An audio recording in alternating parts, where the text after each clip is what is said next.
with S1AP protocol.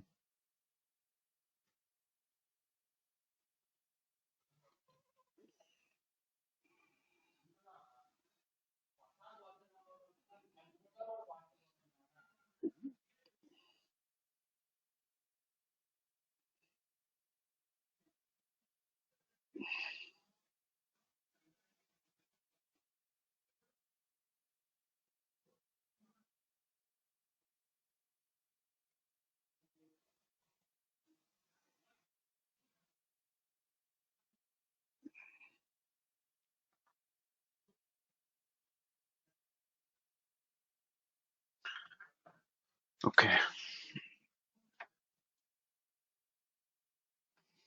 so we start with S1AP procedures as usual. And what are the classifications of S1AP procedures? So S1AP almost looks similar to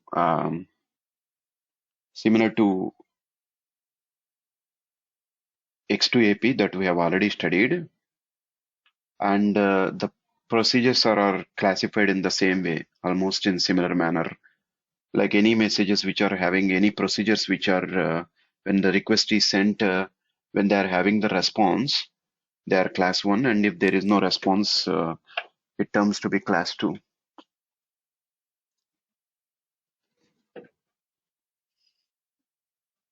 So a procedure may consist always of n number of messages here. Each procedure may consist of n number of messages.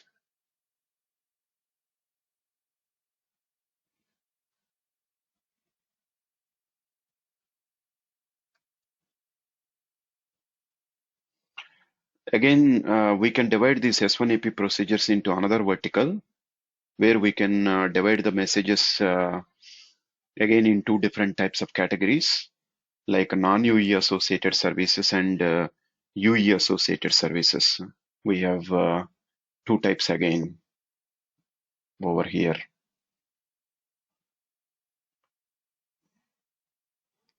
Non-UE associated means not related to the UE, general messages and general communication that happens between eNodeB and MME. And UE associated means eNodeB and MME communicating with each other related to a particular mobile phone. It's like that.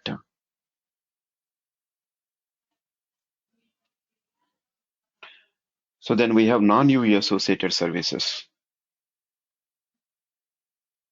starting with. The first one is management procedures that we have.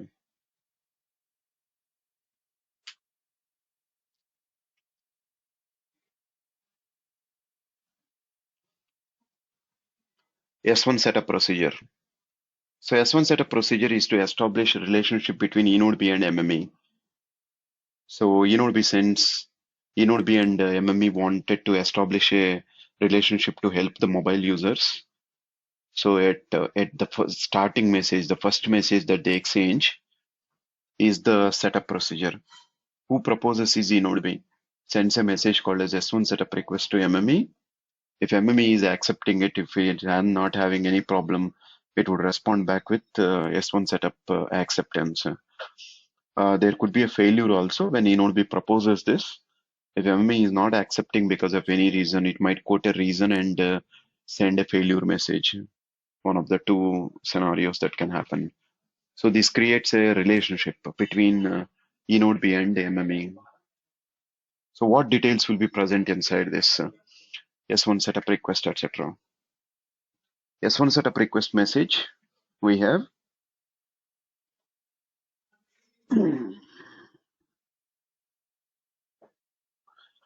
message type followed by global eNodeB ID. So eNodeB is quoting its ID.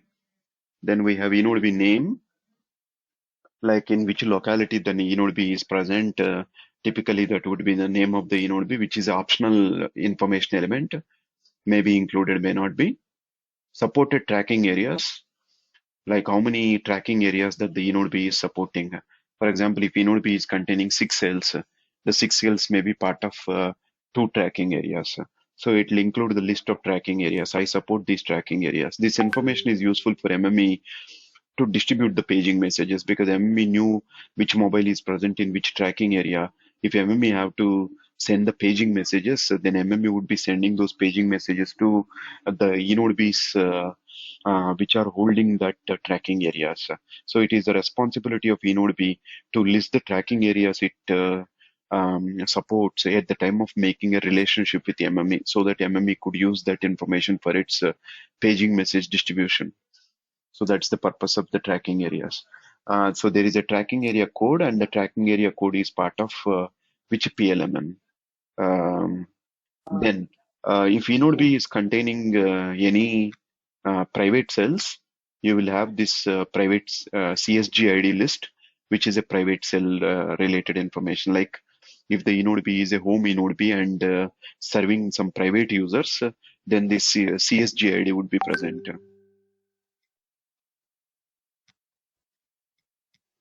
Anyone having any question? Yeah, excuse me, sir. I have one doubt here. Actually, in this procedure, how we know that from which MME it communicates and creates this That will be link. configured by the operator. Like IP address details of the MME would be configured in the eNodeB, basically. So this link is created manually, sir. That configuration is created either manually or by using, some kind of an SON concept, self-optimized networks, where configuration will be available in a server. We can actually communicate with the server, talk to it, and gather details about to which and all MMEs it must be making relationship with. So these details must be stored in a SON server, self-optimized network server, or it would be configured by the operator manually. One of the two tasks, one of the two ways it will be done. I mean MME details. Okay, sir. Thank you, sir.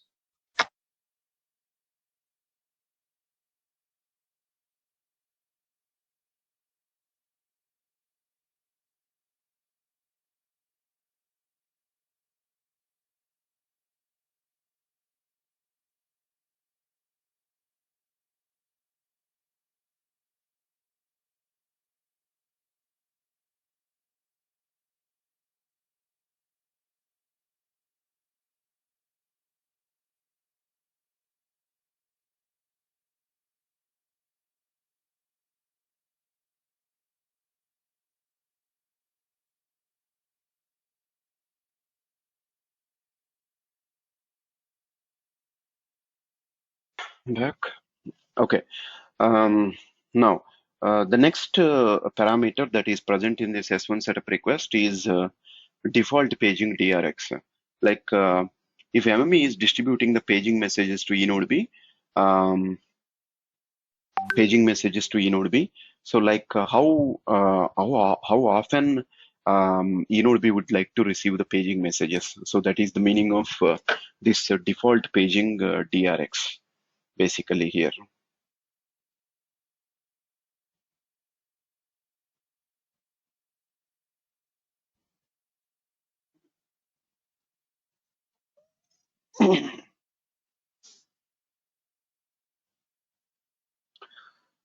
Okay, so once such a S1 setup, such a procedure is initiated, then you are going to get S1 setup response from the MME with a successful response. In that, MME will provide its name and what is its ID? Basically, served PLMN IDs. You have got PLMN identity. You have served group IDs, MME group ID, etc. And served MME codes, the MME code that belongs to that particular group. And you have relative MME capacity value over here, um, like the MME capacity. For example, if MME is having some X amount of capacity, it'll inform that information. Like it'll basically give a scale in terms of 0 to 255. Typically, it gives a scaling value, like what is its present relative capacity. And if required, if it wants to complain about any information elements that it has received in the request message, it can include this critically diagnostics. But this is optional information element, may be present, may not be present. Only if the MME need to complain about anything, then it need to include critically diagnostics, otherwise it would be absent. So the important information is MME name, the MME ID, which is the MME part of which PLMN, which pool, and then MME code. So this is what we call as GUMI, Global Unique Mobility Management Identity, mobile country code plus network code plus group ID, which is a pool ID plus MME code. So if MME is part of multiple groups, multiple pools, then multiple things will be present there.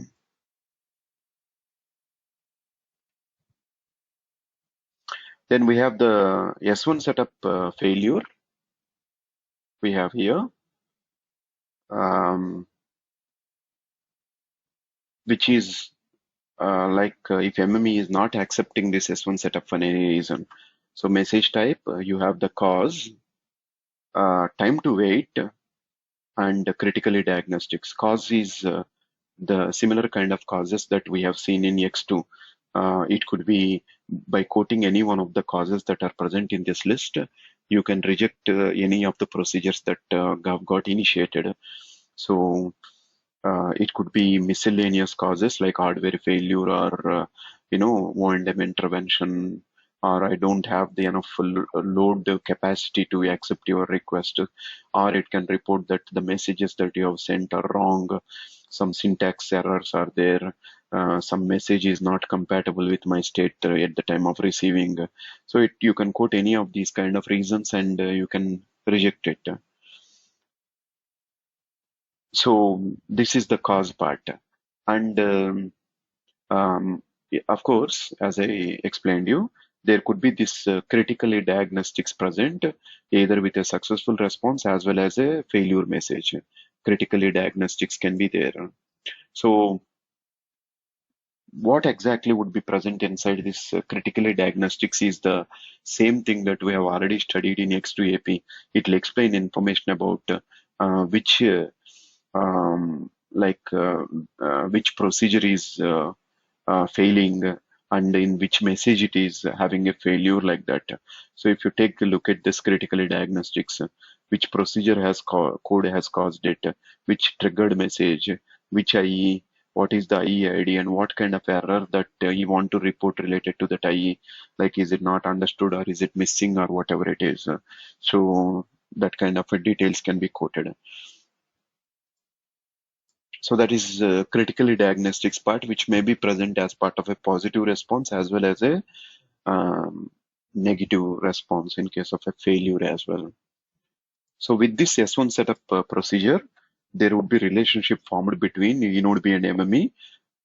From then onwards, they can support the users services, mobile user services.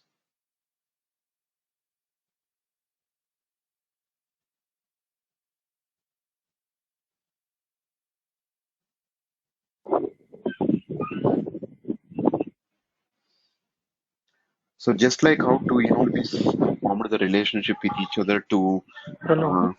yes.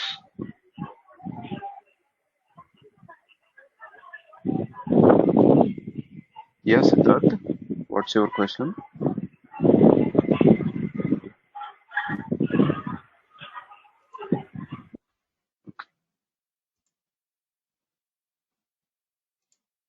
Whose voice is not coming?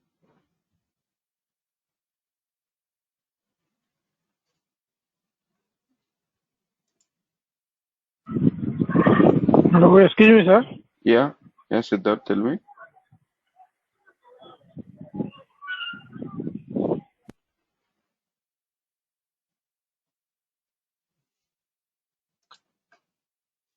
It looks like he's facing some issues. Fine. Um, so there is S1 setup request acceptance and all that. So definitely this procedure would be classified as class 1 procedure because for a request we are sending, there is definitely a response. We have a positive response as well as a negative response. So it would be classified into class 1 procedures. And In other type of category, this is non-UE associated signaling. It is not related to the any particular UE. This is to create some kind of a general relationship between one eNode B and MME. eNode B can be connected to any number of MMEs depending on the operator's configuration, and vice versa. MME also can be connected to any number of eNode Bs depending on its capacity, like how many eNode Bs that MME can support.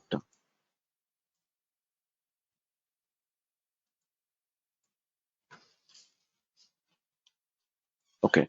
After they have formed the relationship with one another, eNode B and MME, um, if any configuration changes occur on the eNode B, it sends a eNode B configuration update to MME if any configuration changes occur, and the MME will accept it.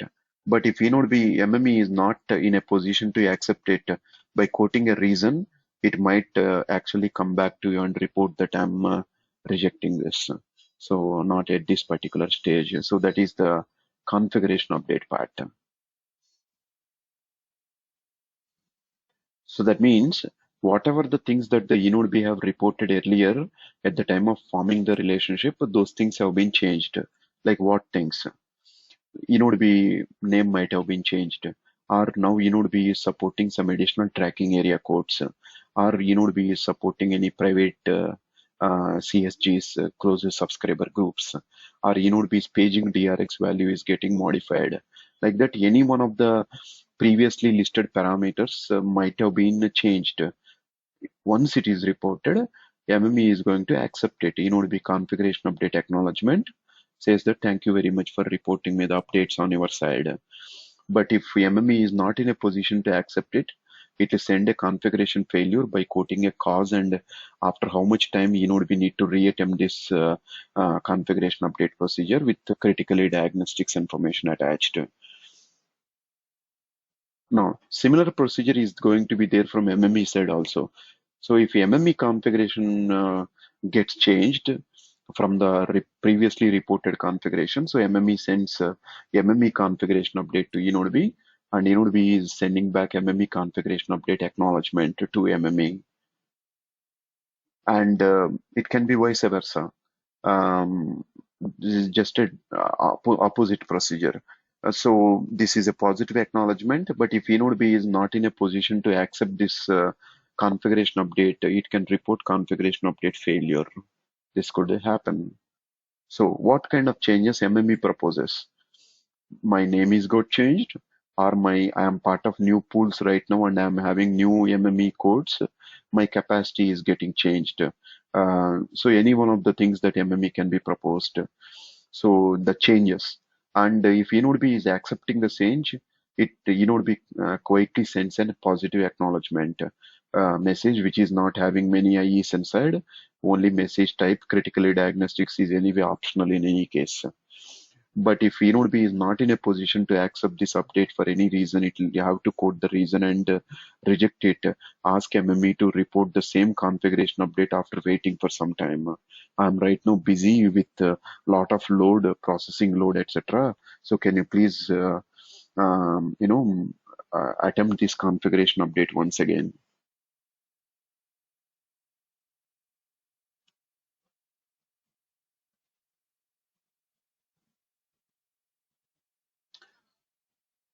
Reset. A reset procedure is the similar thing to again S2AP procedure, only if eNode B goes down and comes up, it sends reset and MME need to send reset acknowledge. Or if MME goes down and comes up because of any hardware failure or any other problems, then after coming up, it will send the reset to eNode B and eNode B accepts it. So reset can either be originated by eNode B or can be originated by MME. Actually, it should be MME originated. That is a mistake. So this is originated by MME, the second procedure. So whenever there is anything wrong, so then not only eNode B reports this reset to MME, and it also explains to MME what part of the S1 interface must be reset. For example, what is the cause for the reset? It can quote, and it can choose one of the reset type. You want to reset the entire S1 interface. That means that whatever the communication that is ongoing between eNodeB and MME earlier related to any number of mobile phones, all that configuration, all that information will be reset. That means both eNodeB and MME will go for a fresh start. But the meaning of part of S1 interface is eNodeB or MME is proposing that only a few users with this particular S1AP UEIDs are going to be impacted. Remaining guys will remaining guys related procedures will continue as it is, but only these particular guys related procedures will be impacted. Why? Maybe one particular hardware box which is storing the information on these mobile phones, so they are getting impacted. So basically, those users are getting impacted. That's the idea.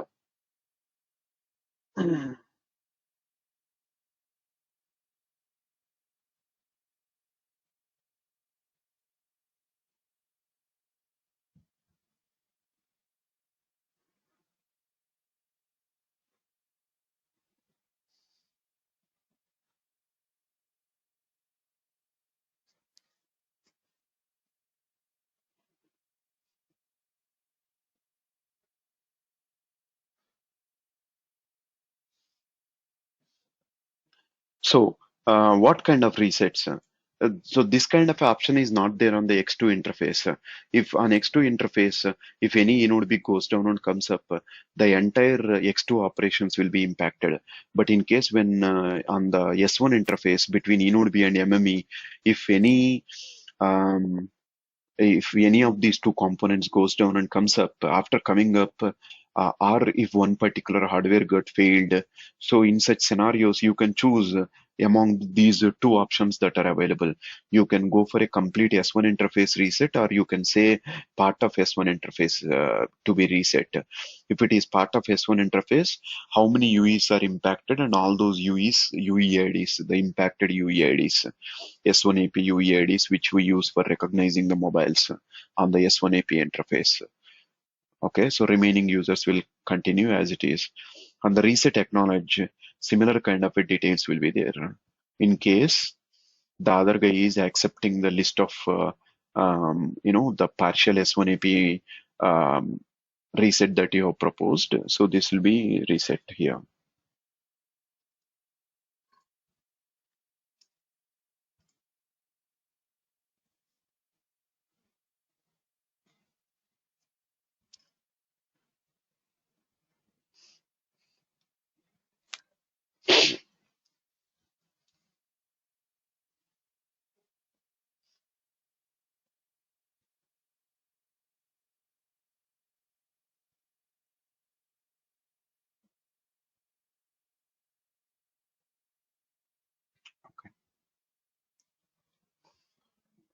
Next thing is overload procedure. So what is the meaning of overload procedure? This is also not UE specific, it is general procedures, overload mechanisms. MME is sending a message to eNodeB called as overload start, reporting to eNodeB that, hey man, I'm right now facing some problems. Right now, my traffic is really overloaded, my signaling. I would like to report you this, and I wanted to propose some kind of an overload response from your side. What kind of a overload action I want?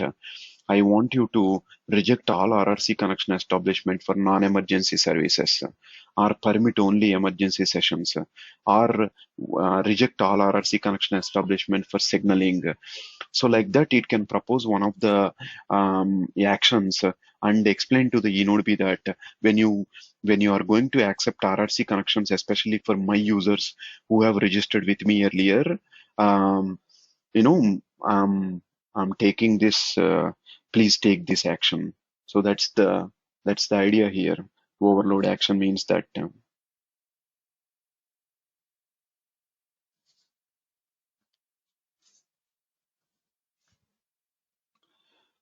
So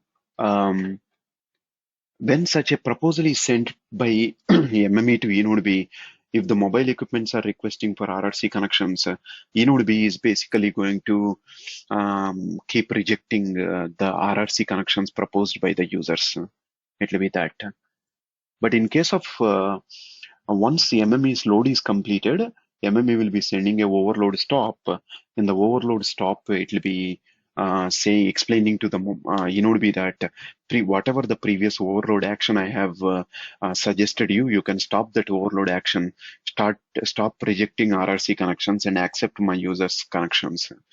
So MME proposes this to Inode B in the form of overload stop.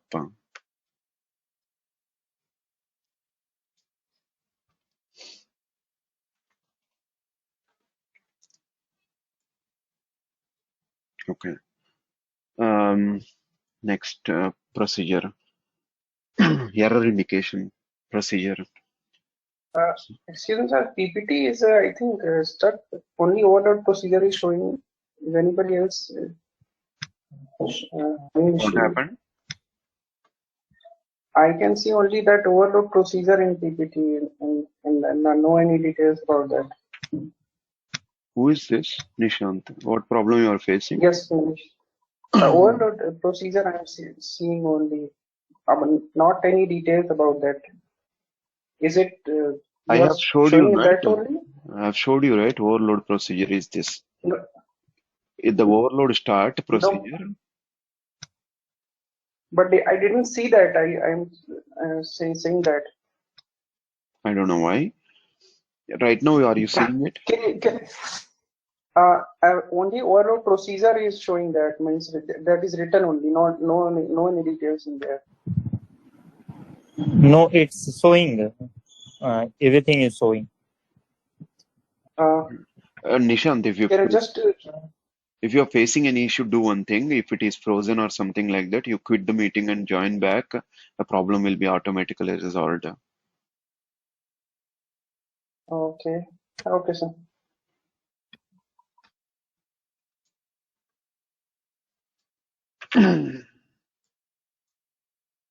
Okay, the next procedure that we are going to study is error indication. For any class 2 messages or for the messages that you cannot send a reply, if you wanted to report any error information, you will be sending error indication message. It is just like the X2AP procedure. There is no difference between the X2AP operations and S1AP. More or less, almost these generic procedures are similar. So eNode B sends error indication message to MME, and MME is reporting back. MME is sending his own error indication back to eNode B for the messages which are containing errors. Now, this error indication procedure can be non-UE associated as well as UE associated. In both cases, we can report this error indication. If any S1AP protocol message, if it is containing errors and you cannot report the errors in the form of any reply, so then you have to send this. So that is the primary idea that we use in error indication. What details will be there inside this error indication? Same, typically you have cause and critically diagnostics. So these are the details that we normally would be having in the error indication part.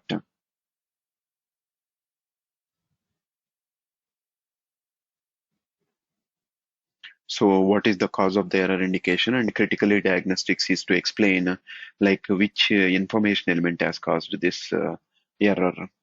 So these are the typical details you will have. And if it is non-UE specific, then these MMUEID, ENODBS, UES1 API ID will be absent. But if it is UE specific, these IDs would be present, depending on the situation. But error indication can be done for any type of message, both UE specific or non-UE specific messages.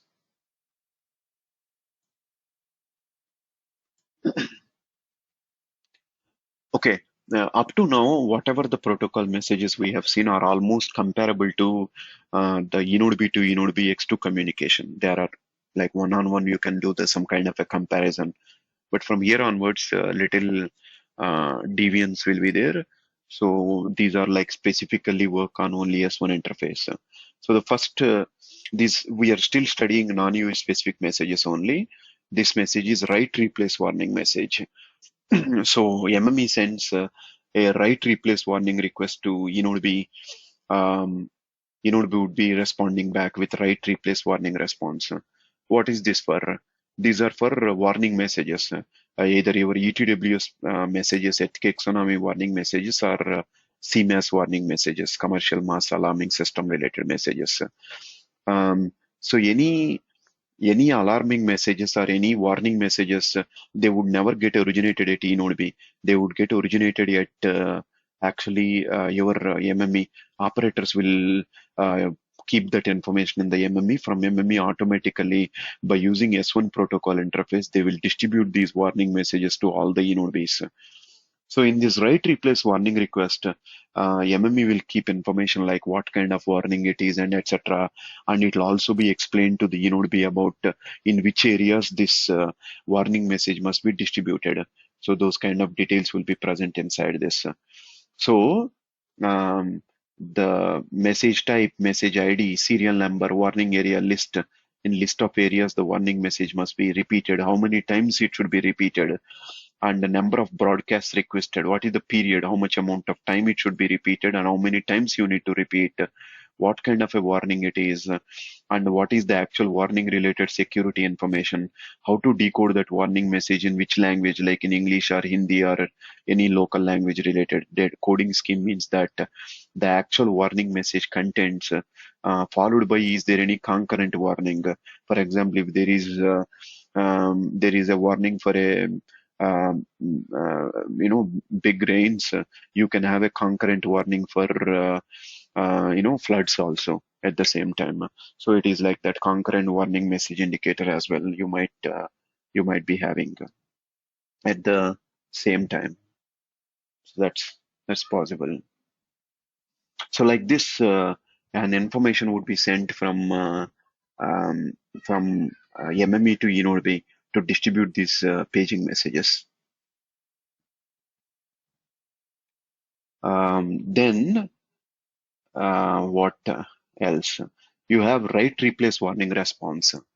eNodeB is going to respond back, and eNodeB is going to respond back to MME and tell him that, hey, the warning message that you have sent me, I have successfully broadcasted in these areas, successfully completed. It will report back. For of course, if any areas the broadcasting is not successfully completed, that information won't be there in this area list. So the people who are monitoring these things at the MME, they will actually understand that in these areas the eNodeBs cannot distribute it. Maybe the eNodeBs are already collapsed by now because of the uh, you know probably because of the natural disasters that might have already occurred. So what do we have to do here is we have to suggest the government to find out an alternative approach to reach the people in these areas. So it's like that. So it's coming back, and eNodeB is coming back and telling to MME in these areas it is completed, in these areas it is not completed. So it's like that.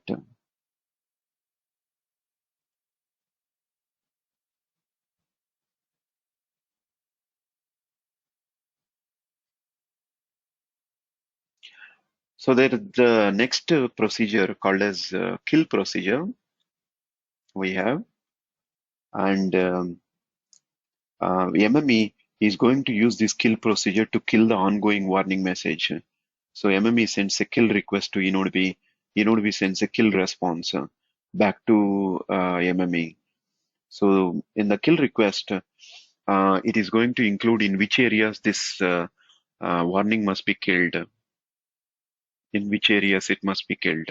So which warning message must be killed, what is its serial number, in which areas it must be killed. This list of areas can be the same list of areas that are previously listed, or it could be a subset. If it is a subset, So it may be like MME asking the eNodeB to stop the warning information distribution in some areas and keep continuing that warning message distribution in other areas. So eNodeB is going to respond back with the kill response, and it will be reporting the broadcast cancelled area list, explaining MME in which areas it has successfully cancelled it. So you have critically diagnostics present with the serial number and etc. would be there.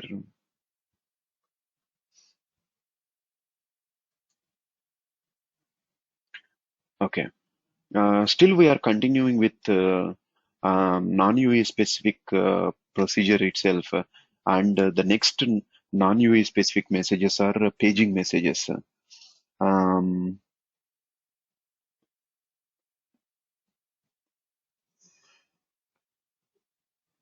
so normally, one doubt that you will get is paging messages are related to mobile equipment. Why we are considering it as non-UE specific? And the reason is that this is at the time of paging message, mobile equipment is not in connected state, and um, we have not created any kind of S1AP relationship between eNodeB and MME by using the S1AP UEIDs, etc. So uh,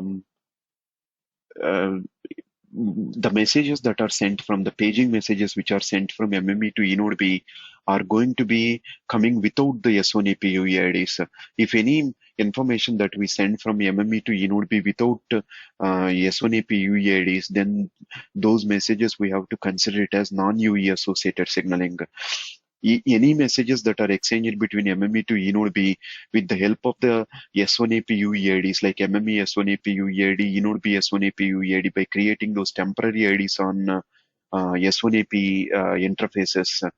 Um, Only those things will be considered as UE specific messages. Without that, it will be considered as non-UE specific messages.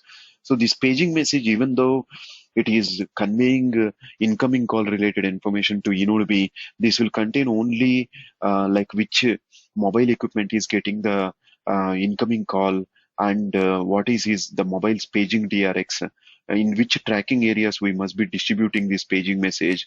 If the mobile is present in which private cells, that private cell list of private cells where it need to be distributed, where this cell need to be distributed, where this paging message must be distributed. So all this information would be included, but this paging message won't be containing those S1AP UEIDs like eNodeB S1AP UEID or MMEU S1AP UEID. It won't be there present in this paging message, definitely. So that is why we'll be considering these messages as this paging message also as non-UE specific S1AP procedure, not a UE specific S1AP procedure, because we are not using those temporary IDs.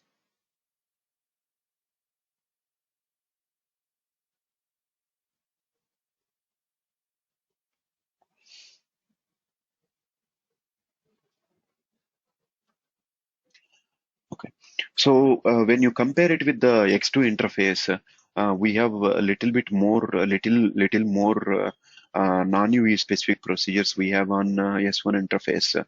Uh, so now we are going to get into UE specific procedures like eNodeB and MME exchanges related to particular UE. So we are going to start with those procedures. So first set of procedures we are going to study is related to NAS transport. So the NAS message distribution that happens between eNodeB and MME or MME to eNodeB. Um, Actually, the NAS messages that goes on is between mobile equipment and MME, but NAS messages always travel on RRC protocol between mobile and eNodeB, and they would be traveling on S1AP protocol between eNodeB and MME. So the corresponding NAS messages.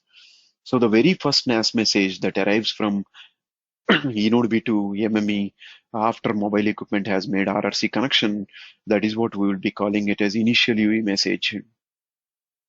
As the name itself suggests, initial stands for starting one.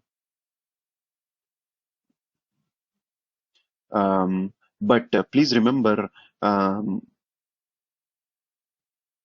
this is not actually an NAS message. This is a S1AP message which is carrying uh, NAS messages inside. The first NAS message, the first NAS message that is arriving from mobile equipment after RRC connection is established. So, what details will be present inside this initial UE message? So, message type, we pointing out to initial UE message. enode B UES1 API ID. So enode B is creating a temporary ID for the mobile. From now onwards, enode B will be recognizing this particular mobile user on the S1 interface with this particular ID. So for example, if enode B is sending 50 NAS messages belongs to 50 mobile users, um, so for each of those mobile users, there will be a enode B S1AP UEID that will get created for each of those 50 users. So each one will be containing this S1AP UEID part, enode B UE1AP ID part.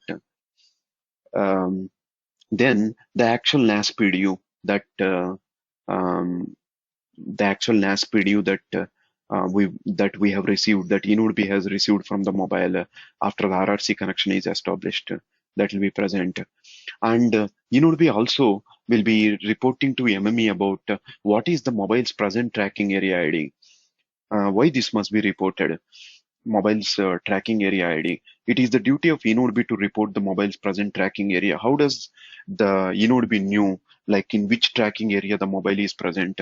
That is very well known to the enode B. It's obvious how. Because mobile equipment is in connected state with the enode B, is connected to one cell. That cell is part of which tracking area. That information is known to enode B. So enode B can uh, pack that information and send it to the MME tracking area ID and cell ID, cell ID and then the tracking area ID. Now, STMC, if the mobile equipment is already registered with the MME earlier, mobile equipment might have quoted the STMC in RRC connection request message. The same value that mobile has quoted at the time of RRC connection is going to be packed and sent to MME, explaining MME that this is the ID the mobile has quoted while requesting for RRC connection. You can verify it against his own ID, whatever he quotes the ID to you in the NAS message that I'm sending it to you. He might quote a different ID for you and he might be quoting a different ID for me. We should not allow that kind of a discrepancy. That is why whatever the ID that the mobile has quoted and sent to me in RRC connection request, I'm sending it to you so you can validate that. And if the mobile is present in any closer subscriber group, the private cells, that private cell ID will be included. CSG ID will be included.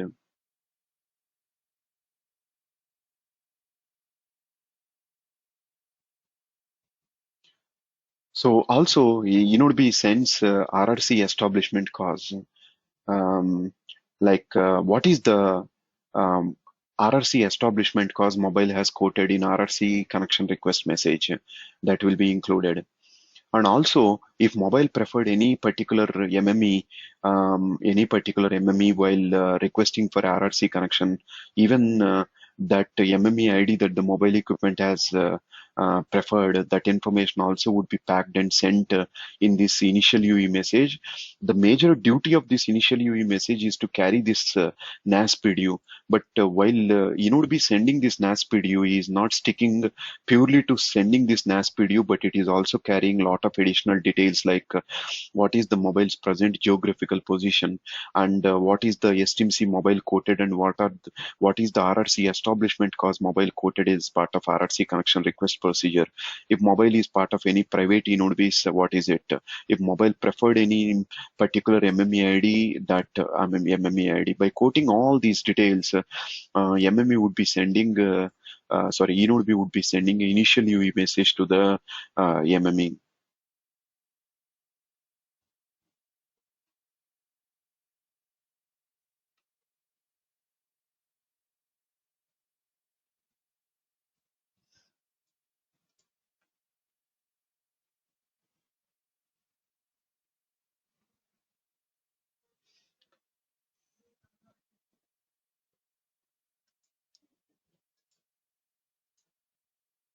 Okay.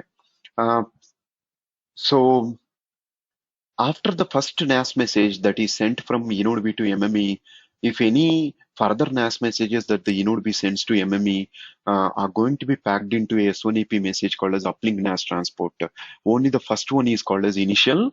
Later, if any NAS messages travel, they would be termed as uplink NAS transport. They would be termed as.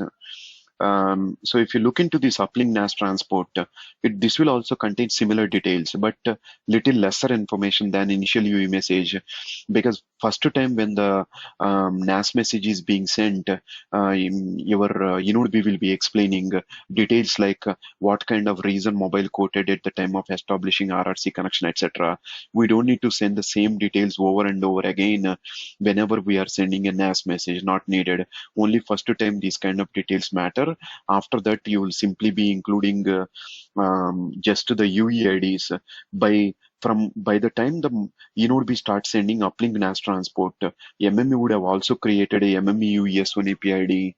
MME also would have created a MME S1 API ID. Then it is the Inode B's responsibility to add that information also, that MME UES1 API ID, Inode B UES1 API ID, and the NAS PDU that is sent by the mobile, and mobile's present cell ID and the tracking area ID. These kind of details would be added, and Inode B will be sending this uplink NAS transport message to MME.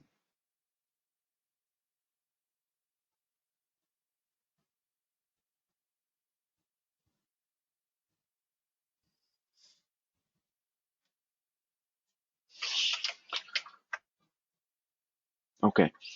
Um, what is this MME UES1 API ID? Just like how Inode B is allocating a temporary UE ID to the mobile for every mobile that is connecting, MME also would be giving a temporary ID for the mobile.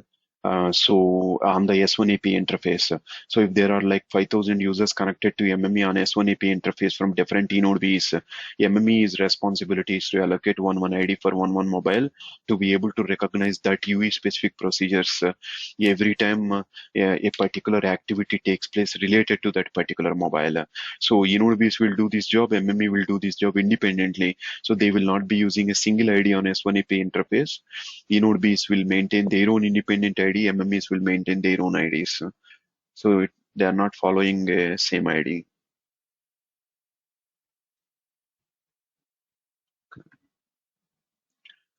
Now, just like how we are calling the NAS messages that are traveling from Inode B to MME as uplink NAS transport messages, any further messages that arrive from MME to Inode B in the downlink direction are going to be termed as downlink NAS transport messages. Um, so it is just opposite direction, that's all. So you are going to again have the UE IDs, MME UES1 API ID, Inode B UES1 API ID.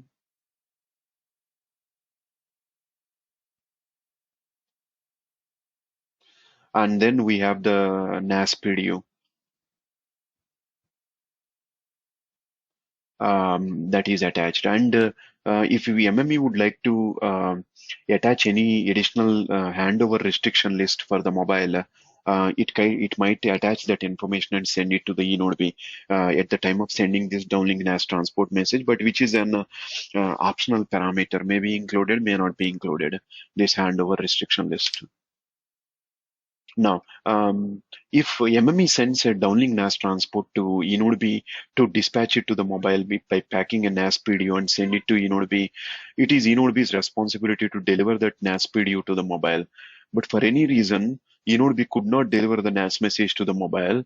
It will be reporting to MME back with a message called as NAS non-delivery indication, and it'll explain the cause. For example, already handover is triggered for the mobile by the source node B. Mobile is no more there with the source node B. Mobile already moved into the already moving under the transition into the target node B. In such scenarios, source node B explains to the MME that you have come little late, man. I would have sent the NAS message that you have forwarded to the mobile equipment, but Right now the mobile is not with not with me anymore. X2 handover is already triggered by me by issuing RRC connection reconfiguration. Mobile is in the process of synchronizing and linking with the target to be cell. So he's there already. So I can't help you. I'm sorry. So that is that. Cause. That kind of a cause would be quoted while reporting this NAS non-delivery indication. This is applicable only for the downlink NAS messages. If MME sends any NAS message to eNodeB to dispatch it to the mobile without sending that NAS message, eNodeB can like report these kind of things, NAS non-delivery indication kind of things. It can report back. So Inodb sends back a NAS non-delivery indication to MME, explaining his situation, why it could not deliver the NAS message. It can be other reasons also, not only handover. Inodb can also explain to the MME that, hey, I could not see the mobile equipment's connection. His radio link is lost. Suddenly, mobile is gone into a non-coverage area where there is no signal available, and it is almost like 3-4 seconds from which I am not having. I am not in sync with the mobile. So Inobi is reporting to MME mobile is not in sync, and he is almost like not connected to me right now, even though he is in connected state because of the signal strength related problems, as he might have gone into a blacked out area. So that's why I could not send the NAS message you have forwarded to me. I'm reporting it back to you that I did not deliver it, so that you can take alternative action, like you will think what to do with this problem. So that is MME's responsibility to take care of the problem that is at hand. Be simply explains the situation to the MME that it could not deliver the NAS message. Okay. First NAS message is called as initial UE message. All further NAS messages are considered as either uplink NAS transport or downlink NAS transport messages. All these three messages are S1AP messages. And inside these S1AP messages, the NAS PDU is only one part of it. It is out of those packages we have, yes, your NAS PDU is one information element. That's all. It is going to be packed as one unit. Other than that, also, we have a lot of information elements present inside each of these S1AP messages. But the main purpose of these S1AP messages is to carry the NAS messages from either eNode B to MME or MME to eNode B, either in the uplink direction or in the downlink direction. The purpose is just to carry the NAS messages. So whatever the NAS messages that are carried in this S1AP messages, eNode B extracts them. For example, if eNode B is receiving it from MME, then eNode B packs it into RRC and send it to the mobile. Or if a mobile equipment is sending any NAS messages by packing it into RRC, send it to eNodeB. eNodeB is going to unpack those NAS messages and pack it into the uplink NAS transport message and forward it to the MME. Or if it is a first NAS message, it will be packed into initial UE message and send it to the MME. So it's like that.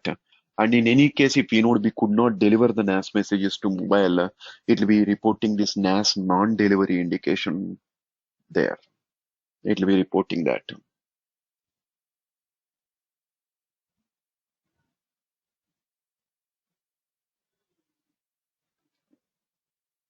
Okay.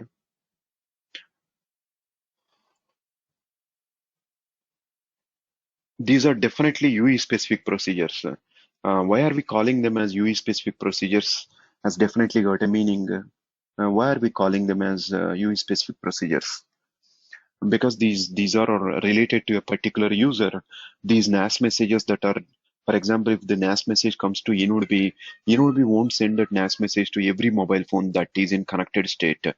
It will be sending it to a particular mobile phone, one mobile phone. It will be sending it to which mobile? eNodeB recognizes that with the help of the S1AP UEID. So, for example, if eNodeB is having 500 RRC connections, for every RRC, for every UE, eNodeB is creating one S1AP UEID.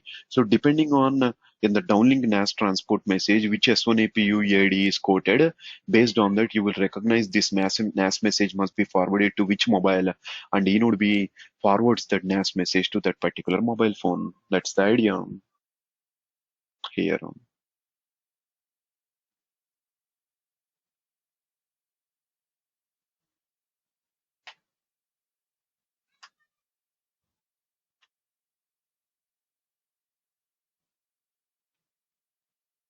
All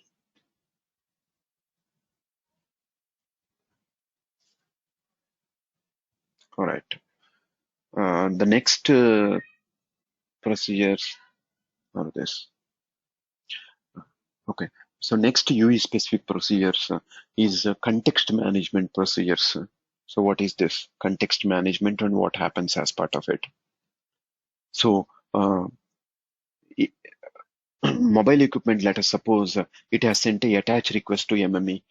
Typically, what does MME do is it starts the authentication mechanism, security mode activation. It will validate the IMEI number, etc. It'll it'll do all those procedures. After all those procedures are successfully completed, um, MME will have to accept the mobile equipment's attach procedure at that time.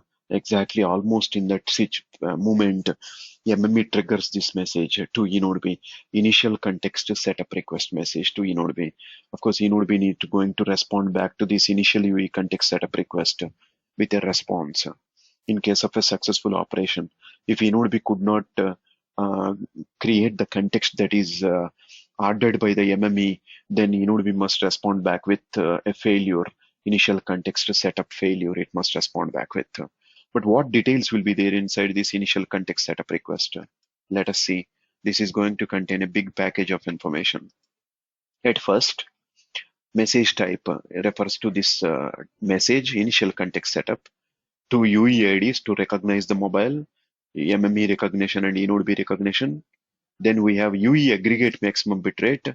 UE is AMBR, that is approved aggregate maximum bitrate, and MME is going to request eNodeB to create a ERAB for the purpose of activating a EPS bearer, for example.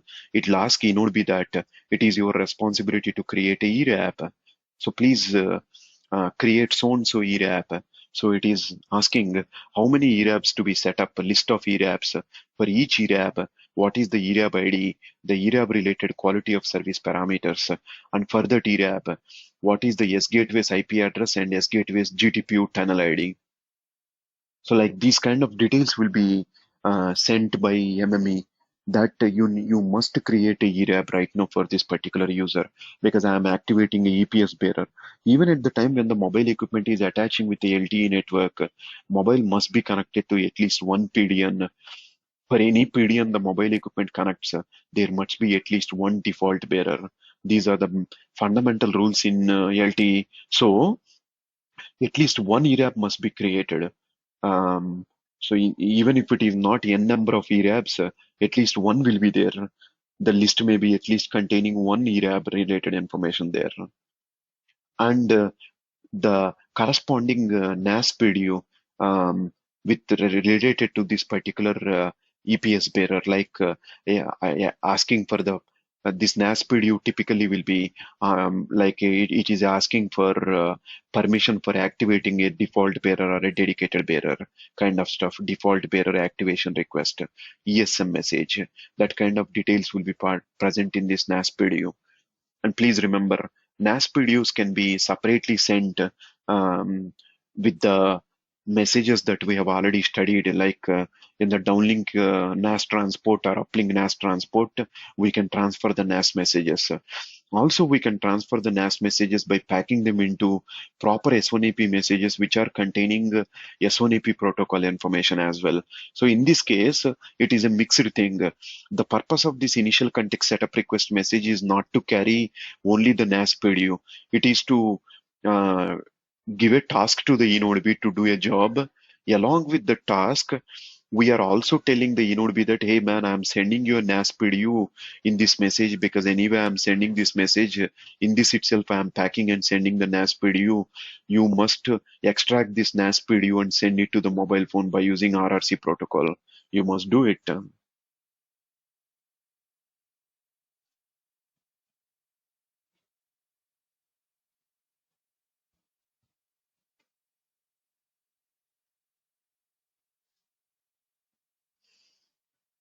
That's that NAS PDU part.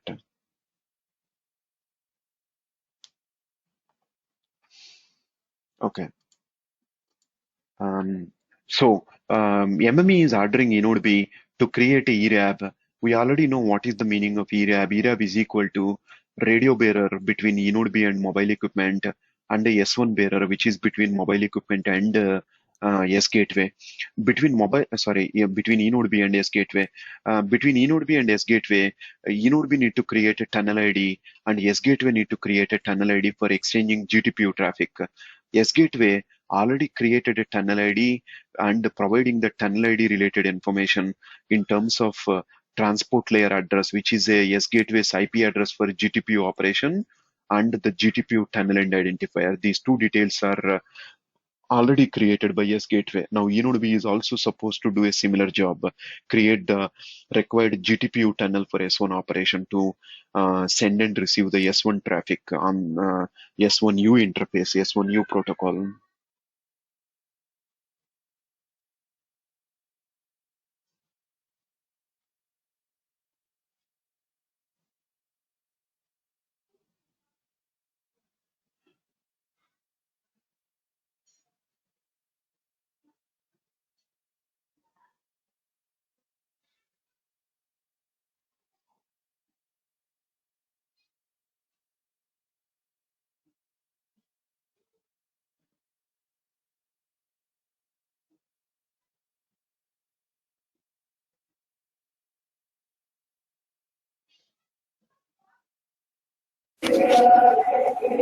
Hello. Yes. Oh, sorry. Actually, I thought No, I'm just searching for something a missing slide to show probably. you something. That is why I'm Okay, okay, sir. No having a problem. break. Okay, sir. Okay, I did not get that anyway. Okay, so I will show you that when it appears. But anyway, fine. So yeah, these are the RAB details. And then the most important other information that MME is providing it to eNodeB is called as UE security capabilities. Like what is the UE security information plus the security key. The security key is basically K eNodeB. You remember MME is calculating this K eNodeB from KASME and it is forwarding that K eNodeB to the eNodeB. With the help of this K eNodeB, we need to calculate the other keys required for PDCP level operations, the RRC encryption key, RRC integrity key, and as well as user plane encryption key. All those keys must be calculated. We have already studied that as part of our NAS protocol, how the keys will be calculated by different components.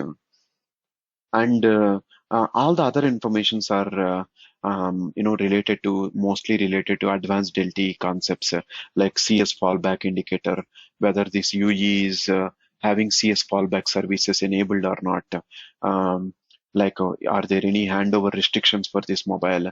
Is there any trace activation? That means do we need to record the mobile equipment's activity completely or not? That is the meaning of trace activation. SRVCC, another advanced LTE feature that operation is possible or not for this particular mobile. So like these kind of details are provided by MME to eNodeB. All these parameters are optional. We will be introducing these parameters related functionality as part of LTE, that is LTE advanced topics. We will be looking into these things. So right now we'll ignore mostly the information is this much, the primary information. So there are two tasks that are provided by MME to eNodeB. One is to create this ERAB. That is the first task. And second task is, MME is forwarding the K eNodeB, asking the eNodeB to enable the required security mechanisms.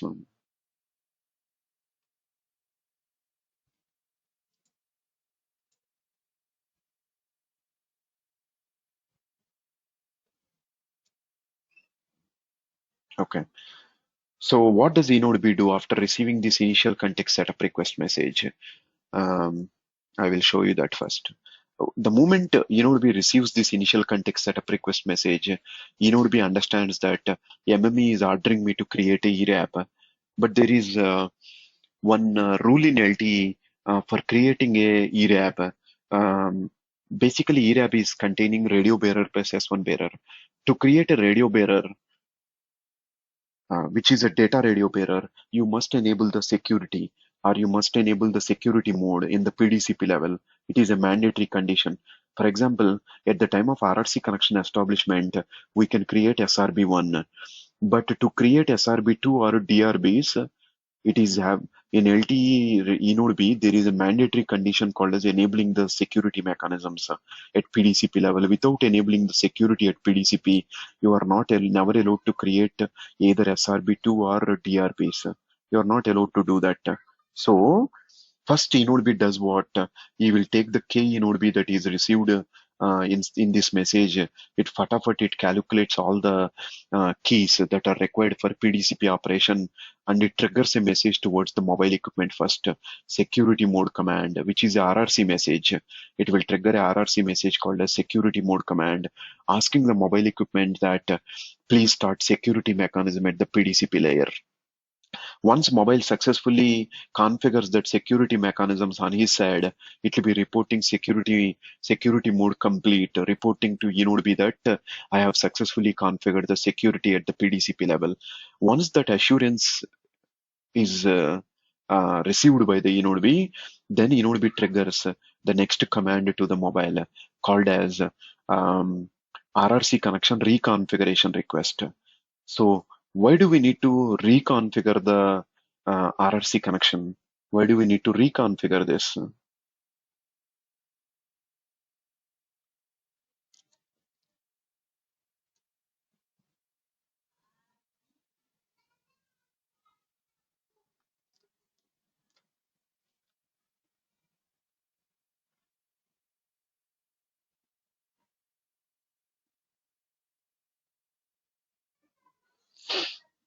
Mm, anybody? Anybody has answer for that question? Why do you think To add the DRB, sir. Change yeah, the SRB and DRB. to create the DRB, it'll be um, it'll connect it'll be creating a data radio bearer there basically. That is the purpose of sending RRC connection reconfiguration request. So in that RRC connection reconfiguration request message, it will be including the NAS message that is arrived from the MME in this initial context setup request. Whatever NAS message that is arrived, we will pack it and send it to the mobile. Once the mobile equipment sends back RRC connection reconfiguration complete by accepting the configuration, once eNode B receives that back, eNode B says that radio bearer creation is successful right now, the DRB creation is successful. What do I have to do now is I will be reporting back to MME that my job is done. Initial context setup response. Inside this initial context setup response, eNode B is going to include eNode B's S1 interface, S1U interface, IP address, and GTPU tunnel ID related details. It will be including that information inside this initial context setup response and respond back to MME, explaining him that, hey man, by sending initial context setup request, you have asked me to do two jobs. You have provided me K eNode B, from that I'm supposed to calculate all the necessary security keys and start the security mechanism, which I have done. You've asked me to create a ERAB. ERAB is nothing but radio bearer plus S1 bearer.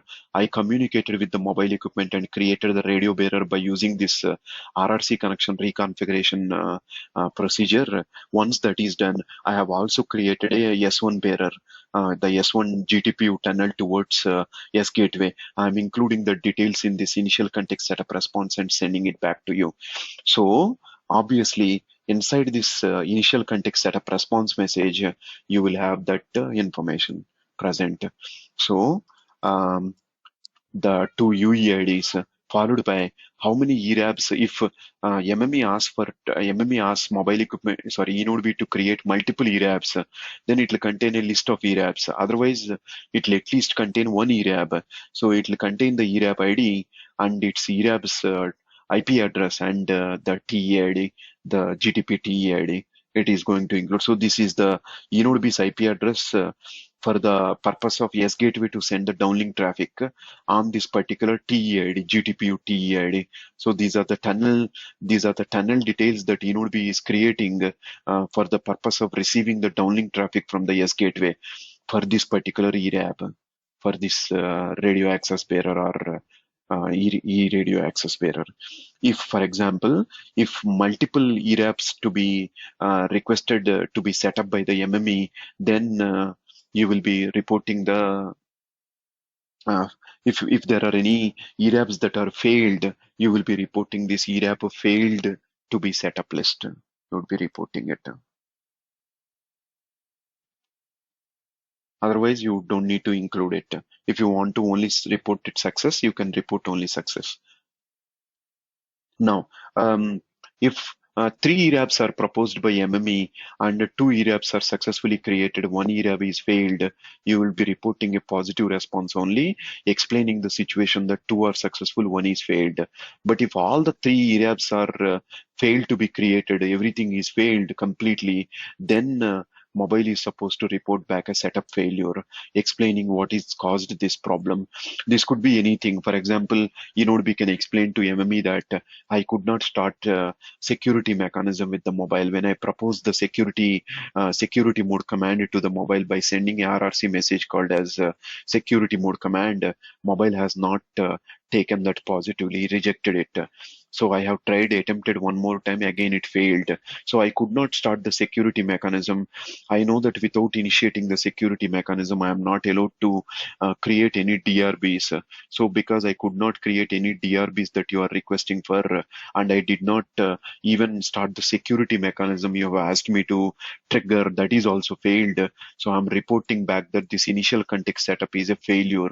Um, I did not finish the task that you have asked me to do. So this is like a full failure, 100% failure. Even if it is like, for example, 25% successful, you will be reporting successful only. For example, for any reason, if MME has asked Inodb to create 4 ERAPs, but only one ERAP setup is successful, 3 ERAPs are failed. So you will include that one ERAP in the ERAP list that is successful. For that, you will include IP address and TEAD. And 3 ERAPs, you will say that I could not create these ERAPs. In that case, also, you will report a positive response. This is not going to be a negative. Only when everything fails, you will be reporting a failure.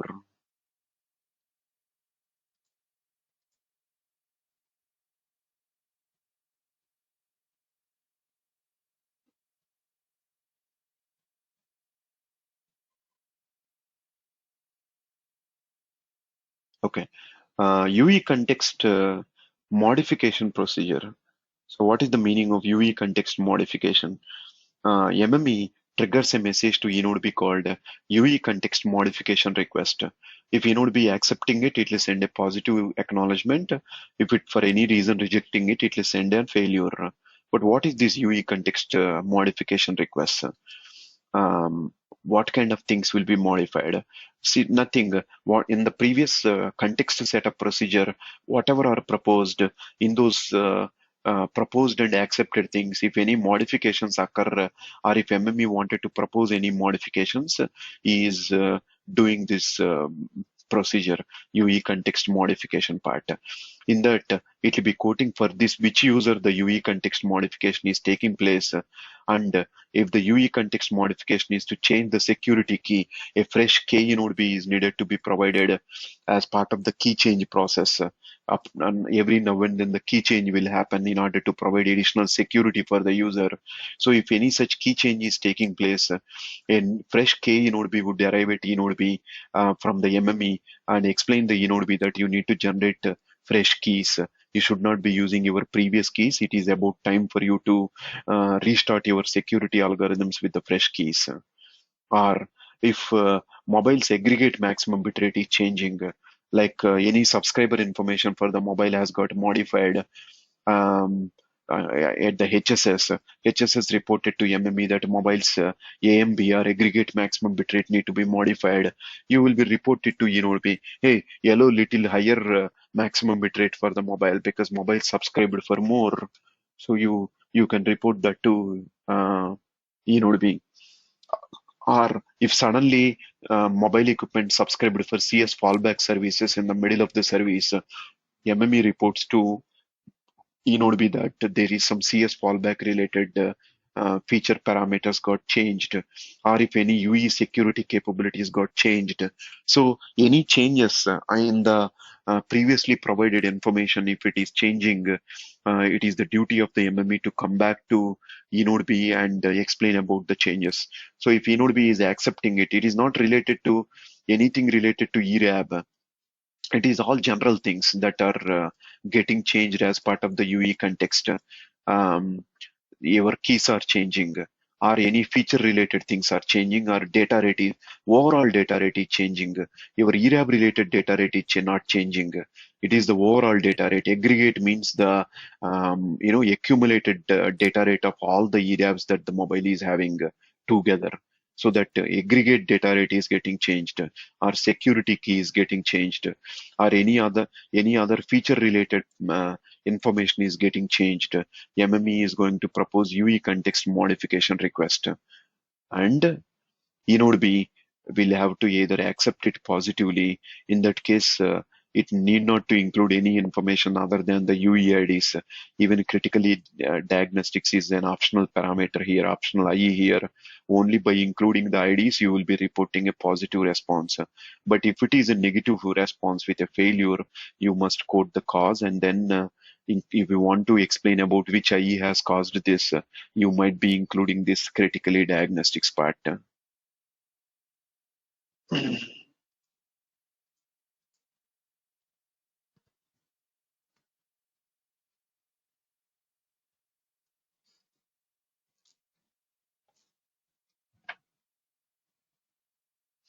Okay. What is the meaning of UE context release? Um, Typically, releasing of the UE context is like it will happen at the time of moving the mobile equipment into idle state, like releasing the entire context that the eNode B is having related to a particular mobile phone. Now, this UE context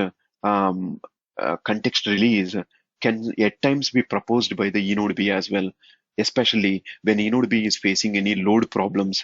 If it is having very heavy load, eNode B will try to detect which are the users having a low priority, and eNode B might trigger a message to MME that, hey man, for some of the UEs, I would like to release their context and move them into like idle state. I don't want to keep their UE context. For example, if eNode be found out that one particular mobile is not doing anything from long, is already into like a stagnated state, like is not doing anything at all. No uplink data traveling, no downlink data is going on. So in such kind of scenarios, eNode be comes to this kind of conclusion, and that he proposes to MME that this mobile bugger is not doing anything. Can you please release his connection and help me forget about this user? If I am having, if I am dealing with less and less mobile phones, my performance will be more and more. So I would like to only maintain the RRC connections with the mobiles who are really active and doing something. I don't want to maintain the RRC connection information of so many mobiles even though they are not active. I don't want to do that. So, we can send this kind of a proposal to MME. What is the meaning of dotted line? Represents it is optional. So, be might not trigger this UE context release. So there are two possibilities for the UE context release. MME itself can trigger the UE context release whenever he decided to release the UE context on his own without B's proposal. He himself is somehow deciding and detecting and reporting to B that we let us delete the UE context of so and so user. So that can happen, and B happily accept it and send back UE context release complete by destroying all the configuration that it is maintaining related to that user. So this procedure is either 3 steps or 2 steps. If MME himself is proposing it, it is a 2-step procedure. MME proposes the UE context release, B accepts it. Or it could be a 3 steps. B proposed the UE context release with MME. MME accepted and commanded the B that I'm accepting your proposal and commanding you to release the UE context proceed with it and release it, and inode B will destroy all the configuration it is storing related to that particular user, and report back to MME that I have done that job that you have allowed me to do, and I don't have any information related to the mobile anymore. The complete UE context has been UE context has been removed, so it is gone. The UE context is gone on my side. So what details will be present in these messages? UE context release request. If it is proposed by the inode B, it will code the UE IDs to recognize the mobile, and then the cause, like for what purpose it is proposing the release. It can propose for any lot of causes are there. We can always identify some proper cause, like what kind of causes. So like we may say that I'm having too much overload right now. It can tell that, or it can report this load balancing I'm doing, and that is why. Or it can report to MME that radio connection with the UE is lost. I have lost the radio link with the mobile. He did not come back to me. I have waited for him for some time by thinking that he may come back to me, but it never came back to me within the time. So I am proposing you to release the context of the user so that I don't need to maintain these guys' details. Our UE is still in connected state, doing in connected state, but doing nothing. So user is inactive. Okay, that or we can tell MME that I wanted to reduce the load in my present serving cell. Where I am serving this particular user, there is too much load is available right now. I want to reduce that load a little bit. So that is why I'm proposing for the this particular UE's context deletion. Okay, so like that, it can quote any of the relevant reasons, and it can propose for UE context release request. We can propose to MME, and then MME is sending UE context release command by simply quoting the S1AP UE IDs, UE S1AP UE ID, MME UE S1AP ID cause. MME can quote his own causes. For example, if inode itself has quoted a cause and asked for MME's support to release the UE context, in turn, MME is going to quote the same cause and tell the inode that, hey, you only proposed it to me, man.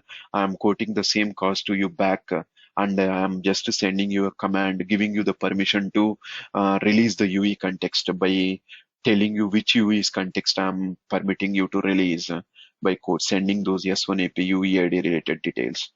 And by completing that UE context release complete and moving the mobile equipment into idle state, inode destroys every configuration it is maintaining related to this mobile, and it will report back to MME that I have successfully done this UE context release, reporting you with the complete. So only the primary information that is present in this complete message is the UE IDs. Again, critically diagnostics is always optional. It may be there, may not be there.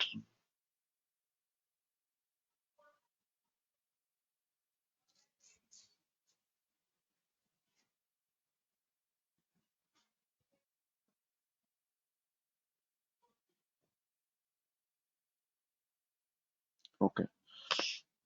The next set of procedures, ERAB management procedures. What is this ERAB management procedure means? At the time of initial context setup creation, MME is asking inode to create one ERAB. Typically, at the time of initial UE context setup, for all the PDMs the mobile equipment is connecting to, one ERAB will be created as part of one EPS bearer called as a default EPS bearer.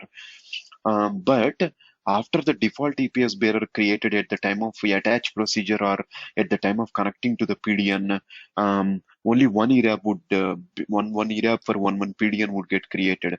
But if later point in time, if any dedicated bearer need to be set up, that time you need to create additional ERABs. So all those ERAB management also must happen between MME to inode.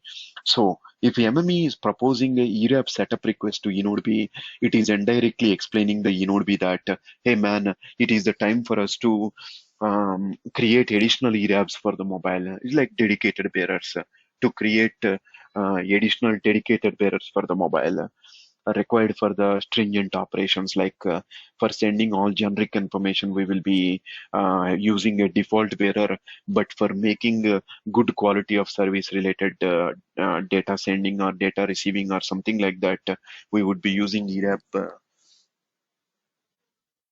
setup request and ERAB setup response. So what details will be present inside this ERAB setup request? Typically ERAB related information.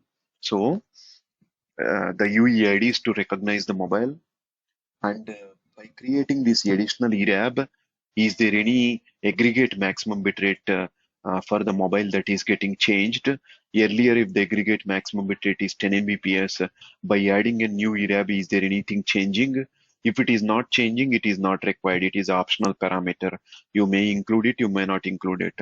Aggregate may not change it when you are adding a ERAB. And how many ERABs need to be created?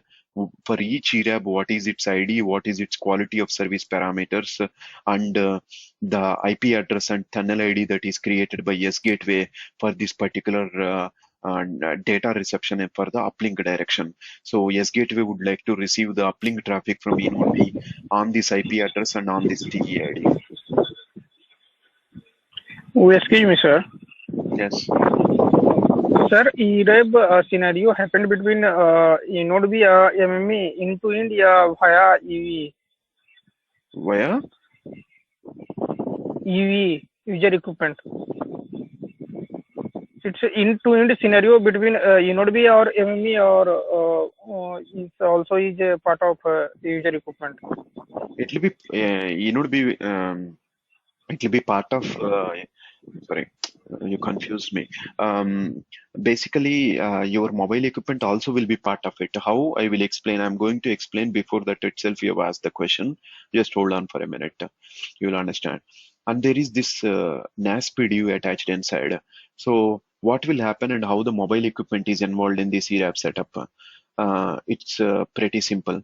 First, there is this MME involved, and your eNode B is involved, and your UE is involved.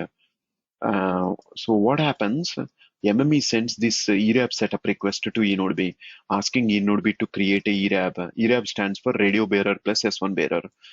Because MME is asking eNode B to create a radio bearer, eNode B must trigger a message to UE called as RRC connection reconfiguration request. Inside this RRC connection reconfiguration request, you must include radio resource config dedicated. In that you have DRB to add modify package will be present. DRB to add modify package will be present. And tell the mobile equipment that it is the time for you to create a additional data radio bearer DRB. And once mobile accepts this by sending RRC connection reconfiguration complete with successful response, then what does eNode B do? eNode B will be reporting back ERAB setup response. This message goes here, ERAB setup response.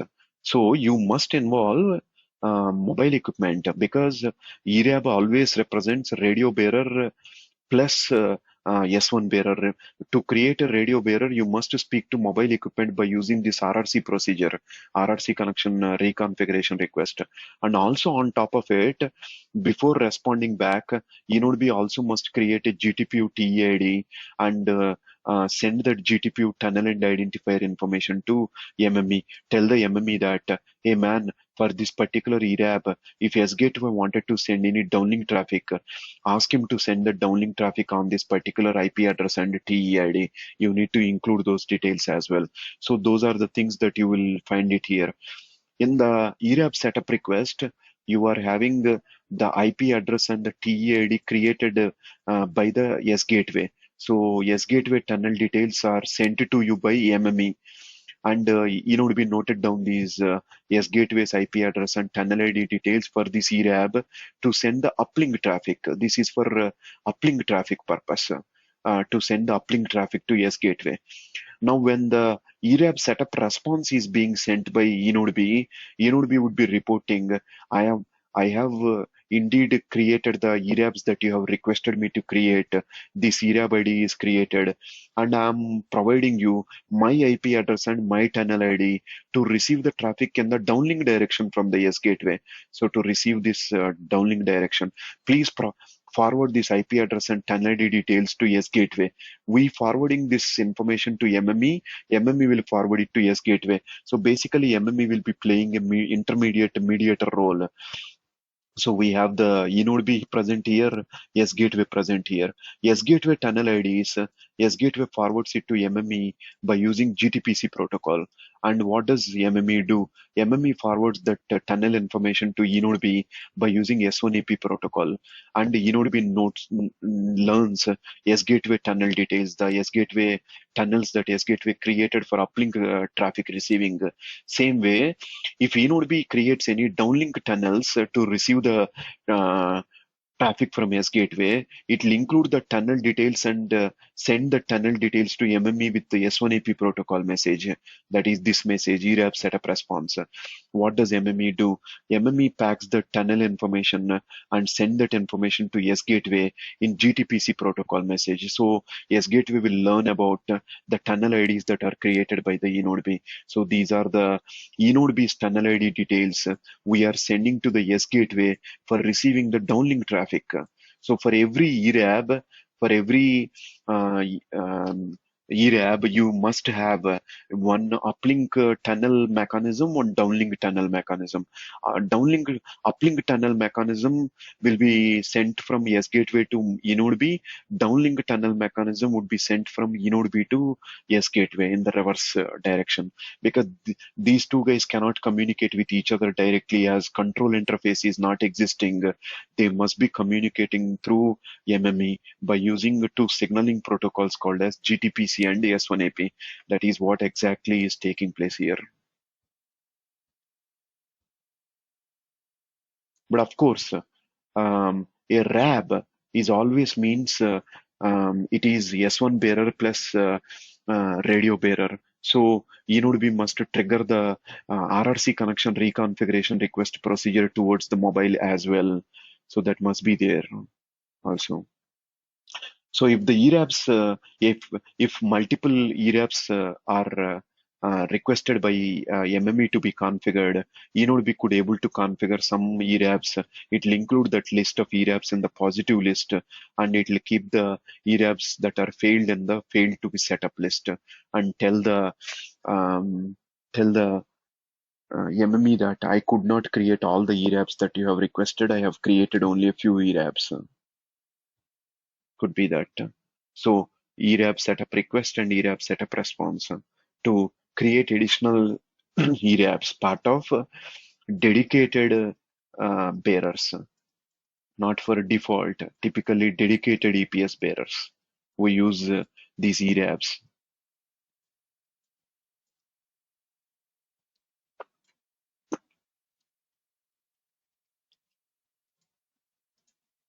Now, ERAB modify procedure. What is the meaning of modify? If already there is a ERAB with some particular quality of service, etc., so MME can propose changes to that ERAB properties by issuing to eNodeB ERAB modify request, and eNodeB can go back positively, or it can explain in a negative way also. So what are the proposes? For so-and-so user with this UEIDs, is there any maximum aggregate maximum bitrate changing or not? If it is, it will be present, otherwise optional. But what ERABs to be modified, which ERAB, what is the ERAB ID, and what quality of services are getting modified. So you will be reporting that to eNodeB, asking eNodeB that there is some quality of service things that are getting changed for this particular user. And then there is this NAS PDU that we have here, uh, which is asking the mobile equipment's permission to make modifications to the ERABs, the modification to your EPS bearer, take the permission from the mobile.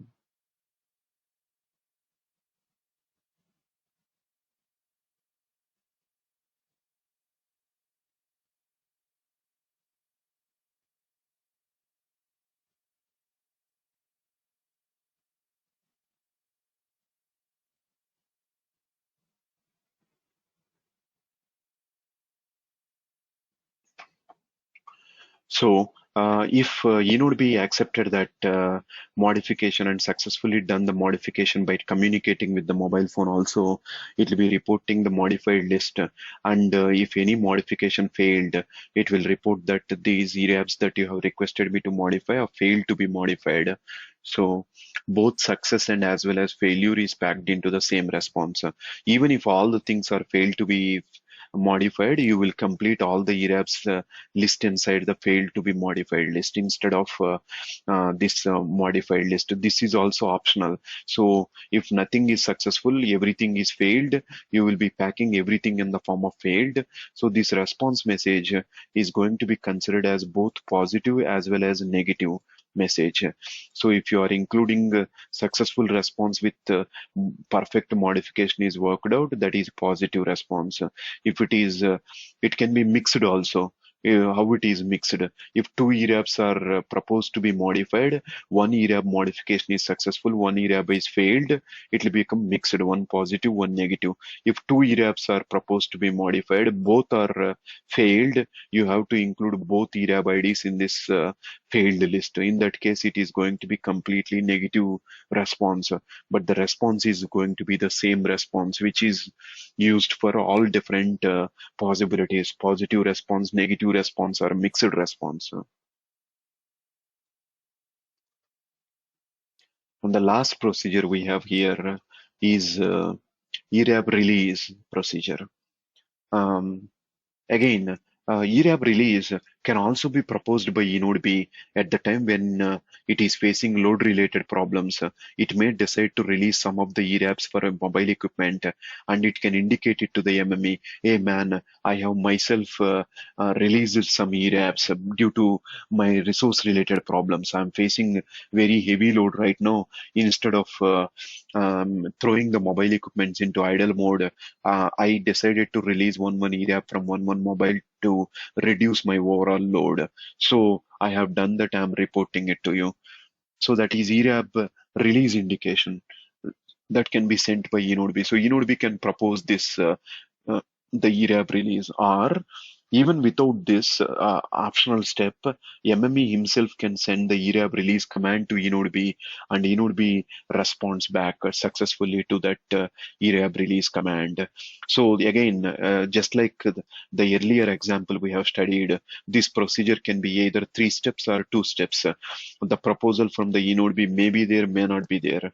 If it is not there, it starts from MME. So MME, for some reason, it is releasing the ERAB. Why?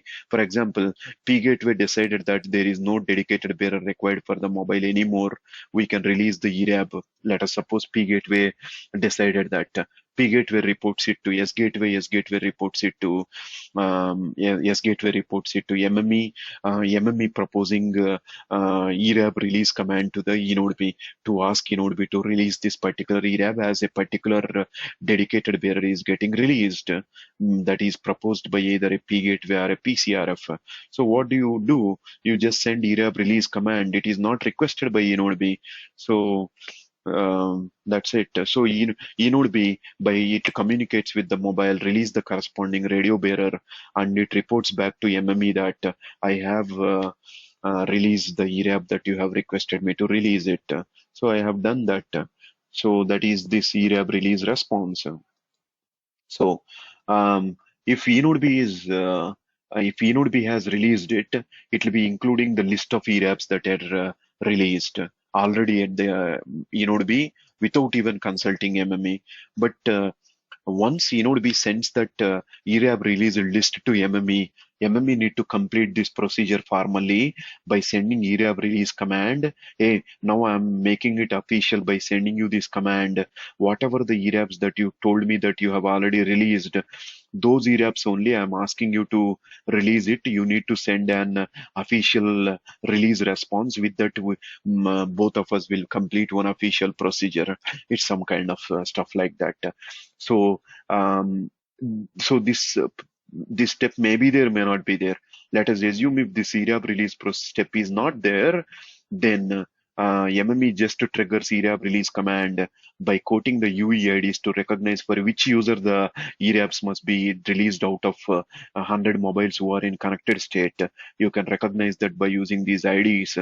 And by releasing this, at the time of releasing of this ERAB, is it impacting the aggregate maximum bitrate or not? If it is impacting, you will include this parameter, otherwise you are not.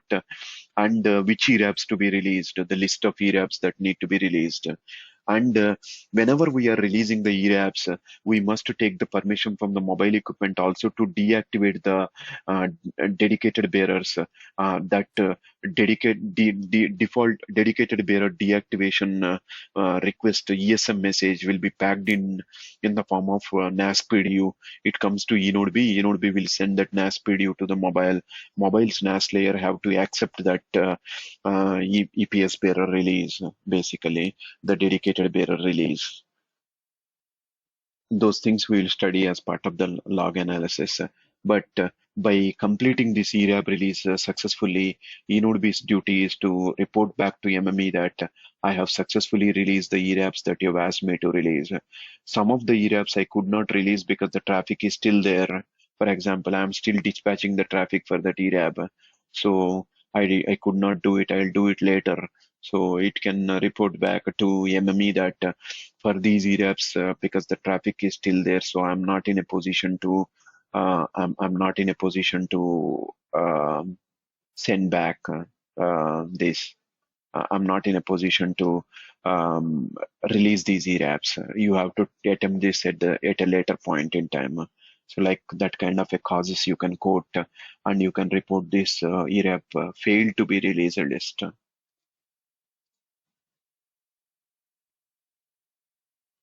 Okay.